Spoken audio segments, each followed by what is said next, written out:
are going to discuss about various disorder of urea cycle. सबसे पहले हम ले रहे हैं हाइपर अमोनीमिया टाइप 1.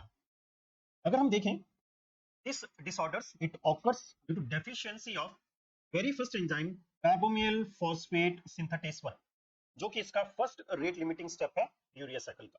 तो हम कॉस में लिख सकते हैं it basically occurs due to deficiency of enzyme carbamyl phosphate synthetase 1 या CPS1.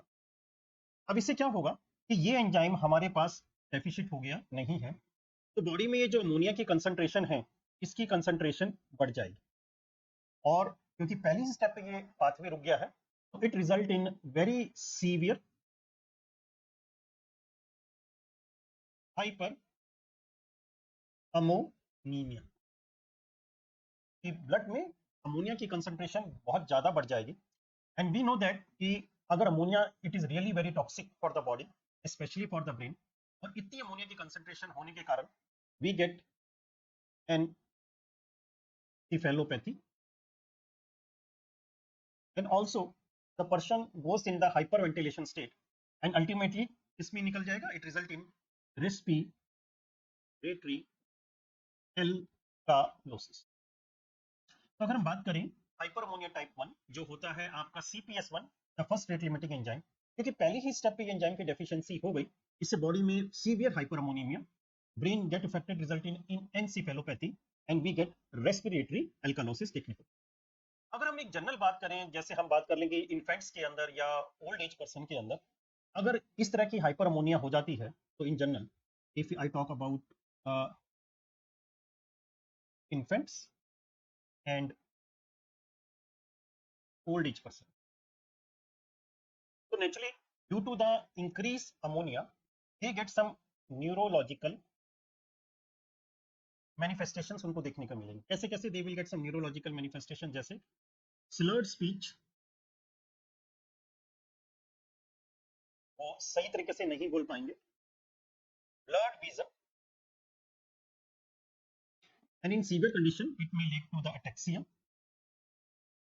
coma, and may it be a fatal, it may lead to the death. तो अगर हम बात करें कि due to increase ammonia concentration इस तरह के फीचर्स भी हमें देखने को मिल सकते हैं in the hyperammonemia type पर. अब हम बात करते हैं दूसरी आपका disorder which is hyper ammonia type 2.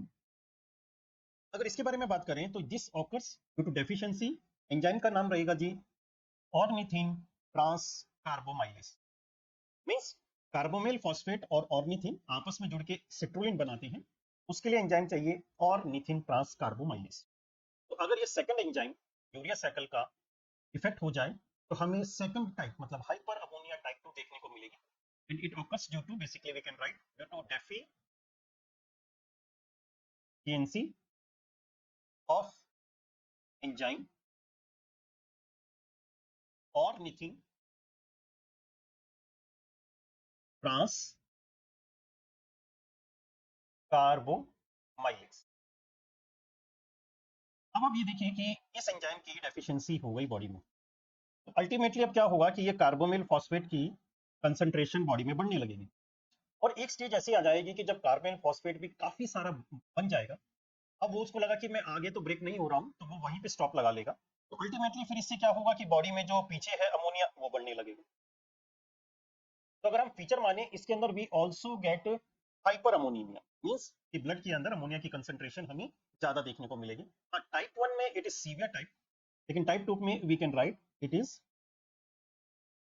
Hyper अमोनीमिया. इसकी वजह से naturally the patient will have neurological manifestation like the mental retardation देखने को मिलेगा. और तीसरी चीज अब आप ये देखिए, क्योंकि अब ये कार्बोमिल फॉस्फेट की कंसंट्रेशन यहां बढ़ने लगी है, और क्योंकि अगला एंजाइम नहीं है ऑर्निथिन ट्रांसकार्बोमाइलेज, तो ये नीचे यूरिया साइकिल में तो नहीं जा सकता. तो अब ये कार्बोमिल फॉस्फेट एक अल्टरनेट पाथवे ले लेता है, एंड ये कहां जाता है, basically it enters into the pyrimidine metabolism. Pyrimidine metabolism में ये एंटर कर जाता है. और जब हम पायरीमिडीन मेटाबॉलिज्म देखेंगे तो उसके अंदर पता करेंगे कि carbamoyl phosphate ultimately it break down and form one product which is called orotic acid, वो बनाता है ऑरिटिक एसिड। तो अब यहां से ऑर्निथिन ट्रांसकार्बोमाइलेज एंजाइम की डेफिशिएंसी होने की वजह से कार्बोमाइल फॉस्फेट ने एक अल्टरनेट पाथवे ले लिया पायरिमिडीन सिंथेसिस में, जो बेसिकली ये स्टेप पूरा है साइटोप्लाज्म के अंदर, and it result in formation of orotic acid. यहां पर we can get a third feature as orotic aciduria, orotic aciduria. तो अगर हम हाइपर अमोनिया टाइप 2 की बात करें तो एंजाइम है जी deficiency ornithine transcarbamylase, feature is hyper ammonia, mental retardation and orotic aciduria. अब हम ले लेते हैं एक और डिसऑर्डर जिसका नाम है हाइपर ऑर्निथिनीमिया, मतलब ब्लड में ऑर्निथिन की कंसंट्रेशन बढ़ जाना। अब ये ऐसा क्यों होता है कि आप ये देखिए कि ये जो ऑर्निथिन है, अगर हम यूरिया साइकिल को देखें तो यूरिया साइकिल में ये आखिरी स्टेप पे ऑर्निथिन यहाँ प्रोड्यूस होता है और यही ऑर्निथिन यहाँ पर ऊपर आके दोबारा से यूज हो जाता है। इसका डिटेल आप यूरिया साइकिल 2 वाली वीडियो में देख सकते हैं। ऑर्निथिन बन गया। अब जो ये ऑर्निथिन आपका साइटोप्लाज्म में है, इसको जाना है माइटोकॉन्ड्रिया के अंदर, और इसके अंदर जाने के लिए इट रिक्वायर ऑर्निथिन ट्रांसपोर्टर, एक ऑर्निथिन ट्रांसपोर्टर चाहिए। अगर ये ऑर्निथिन ट्रांसपोर्टर बॉडी में कम हो गया, डेफिशिट हो गया, तो ऑर्निथिन यहीं पे एक्यूमुलेट हो जाएगा and it result in condition called hyperornithinemia. हम ये लें, इसका कॉज क्या है? It is due to basically effect in ornithine transporter. अगर हम बात करें इसके क्लिनिकल फीचर की, तो एक classical feature we get 3H syndrome हमें देखने को मिलता है। 3H क्या? पहला H तो यही है जी आपका कि ऑर्निथिन की मात्रा ब्लड में बढ़ जाएगी। तो the first H is hyperornithinemia. अब दूसरे H की बात करें तो सेम आपको ये देखिए कि ऑर्निथिन अवेलेबल नहीं हुआ तो कार्बोमिल फॉस्फेट आगे ब्रेक डाउन नहीं हुआ, तो यहाँ पर कार्बोमिल फॉस्फेट की कंसंट्रेशन बढ़ती चली गई और एक स्टेज ऐसी आई कि जब कार्बोमिल फॉस्फेट काफी बन गया तो वो भी स्टॉप हो गया, तो अल्टीमेटली यहाँ पर अमोनिया का लेवल फिर बढ़ता चला गया।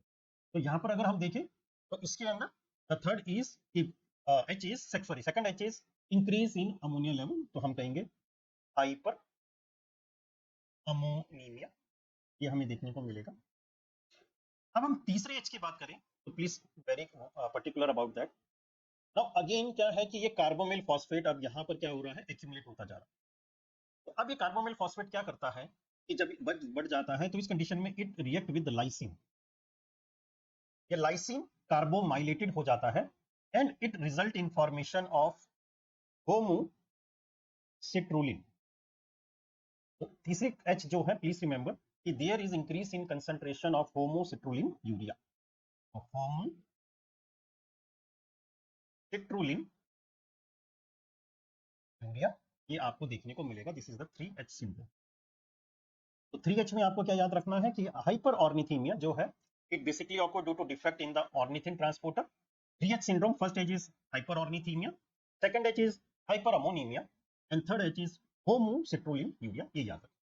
So here we have learned about basically a three important disorder of the urea cycle: hyperammonemia type 1, hyperammonemia type 2, and the third is hyperornithinemia. एक जस्ट अगर हम इसको समरी को देख लें, हाइपरअमोनीमिया CPS1 पहले एंजाइम की डेफिशिएंसी से होगा, we get severe hyperammonemia, encephalopathy and respiratory अल्कोलोसिस।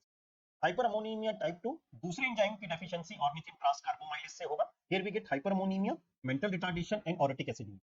Hyper ऑर्निथीनिमिया ये ऑर्निथिन ट्रांसपोर्टर की डिफेक्ट से होगा, here we get 3H syndrome, hyperornithinemia, hyperammonemia और होमोसिट्रुलिनिरिया, ये देखने को। तो this are the important some disorders of the urea cycle.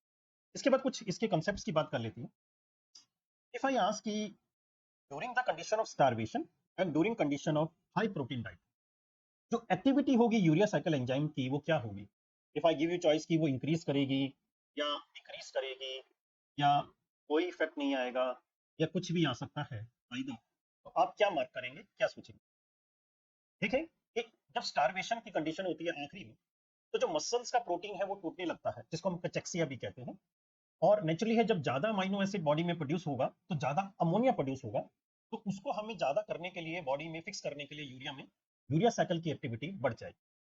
अगर मैं बात करूं हाई प्रोटीन डाइट की, तो सेम थ्योरी, ज्यादा प्रोटीन डाइट होगा, ज्यादा अमाइनो एसिड आपका मेटाबोलाइज होगा, ज्यादा अमोनिया प्रोड्यूस होगा, तो उसको भी मुझे फिक्स करने के लिए यूरिया साइकिल की एक्टिविटी को बढ़ाना पड़ेगा।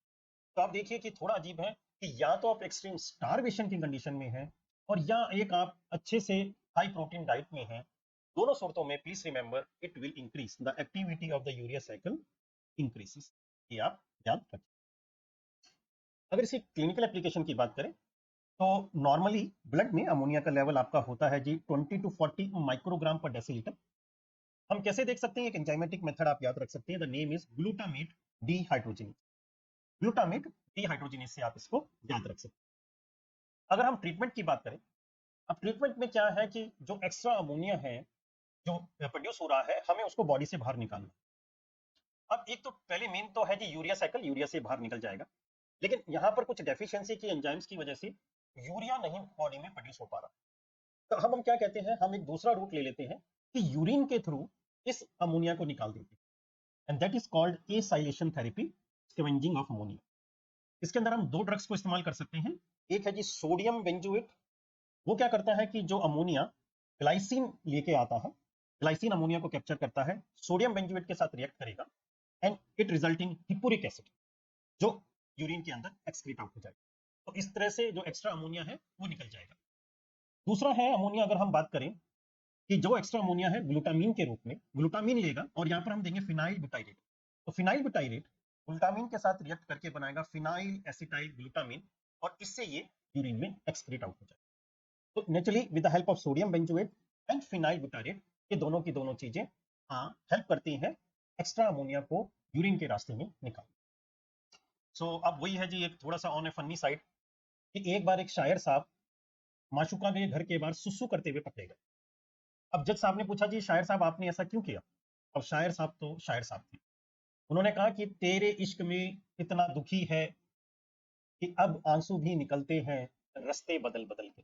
मतलब हमें क्या याद रखना है कि basically in urea cycle disorders we can use the alternate treatment with the help of the urine, हम इसको निकाल सकते हैं। So that's all about the urea cycle disorders. Thanks for your kind attention.